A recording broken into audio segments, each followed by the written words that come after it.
First, the big news this hour. After facing doping allegations for the past many months, Lance Armstrong has now admitted to taking banned substances repeatedly. In an interview to Oprah Winfrey, he said he couldn't have won the 7 Tour de France titles if he hadn't taken performance-enhancing drugs. It's the most painful, unsuccessful therapy session in the history of television. I mean, it's riveting and not necessarily in a good way for Armstrong. Have you ever seen Armstrong so uncomfortable, so nervous? It looks like he's strapped to the seat of a plane that's crashing. I mean, he looks really uncomfortable, and he's not giving it up. Occasionally there are flashes where it seems like he's genuinely self-reflecting, but there's a lot more pauses, a lot more hesitations, a lot more hair splitting, as she said. Do you think he's telling the truth? I mean, of the full truth? No.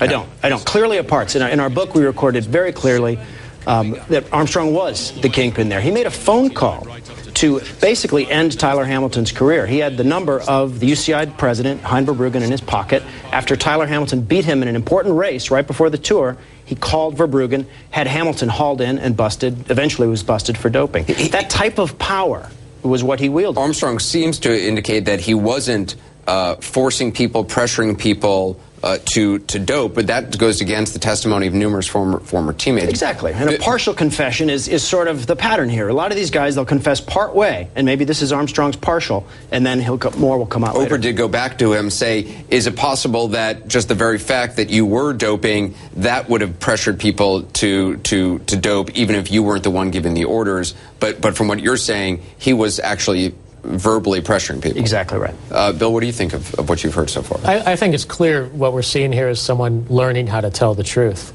We've seen him fully telling the truth. We've seen him say things for the first time that he's adamantly denied for more than a decade. So I don't think we're getting the full truth.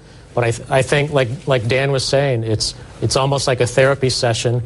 As Dan knows with Tyler, when he was writing the book, you don't get the truth the first time you talk to someone. Unfortunately for Lance, he chose to do this big, the way he chooses to do everything, and he's doing it right in front of us. It's so interesting. I mean, I've been taking a lot of notes on this. He says he never threatened others, that he wasn't the kingpin. The idea that he wasn't kind of driving the ship on this just seems, on its face, just false. It's patently ridiculous. Yeah, he absolutely was. He made all the decisions, from the equipment to everything else, so that includes. He says, I wasn't the general manager, I wasn't the. But I mean, he called the shots on this. Tyler Hamilton gets a phone call, be on a plane tomorrow, we're flying to Valencia to do a blood transfusion.